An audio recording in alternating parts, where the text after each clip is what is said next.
बिस्मिल्लाहिर रहमानिर रहीम नाहमादुहु व नुसल्ली आला रसूलिहिल करीम अम्मा बाद। সুপ্রিয় দর্শক মণ্ডলী, সকলেই ধনী হতে চাই। চাকরি, ব্যবসা বা যে কোনো ব্যস্ততায় মানুষ থাকুক না কেন, ধনী হওয়ার বাসনা সবারই থাকে, কিন্তু সবার পক্ষে ধনী হওয়া সম্ভব হয় না। ধনী হওয়ার আশা যদি আমরা নাও করি, তবুও তুলনামূলক বেশি সম্পদের মালিক হতে চাই।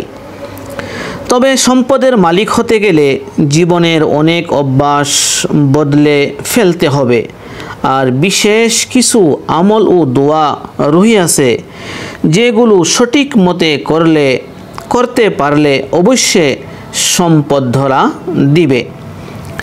তার মধ্যে সর্বপ্রথম হলো যে বেশি বেশি করে ইস্তিগফার পাঠ করা।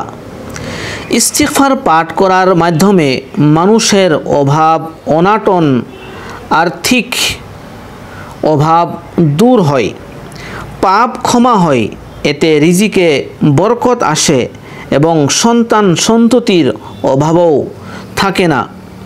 পবিত্র কোরআনে কারিমে বেশি বেশি ইস্তিগফার পাঠ করার নির্দেশ দেওয়া হয়েছে।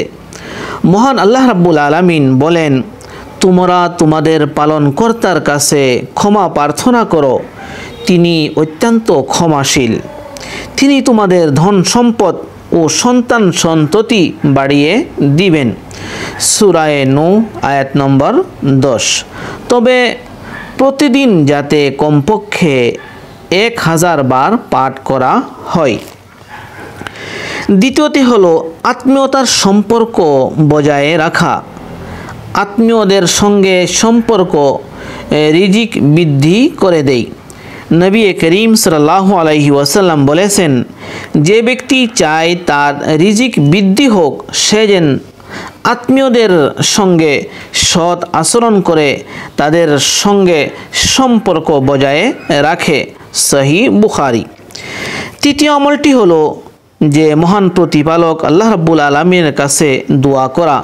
কেননা আমরা জানি যে আল্লাহ রাব্বুল আলামিনের কাছ থেকে কিছু হাসিল করার জন্য তার সবথেকে মূল উৎস হলো দোয়া করা। এই বিষয়ে প্রিয় নবী সাল্লাল্লাহু আলাইহি ওয়াসাল্লাম আমাদেরকে বিশেষ দোয়া শিখিয়ে দিয়েছেন, যাতে আমরা অভাব থেকে রক্ষা পাই। আর সেই দোয়াটি হলো, আল্লাহুম্মা ইন্নী আউযু বিকা মিনাল কুফরি ওয়াল ফাকরি। আল্লাহুম্মা ইন্নী আউযু বিকা মিনাল কুফরি ওয়াল ফাকরি।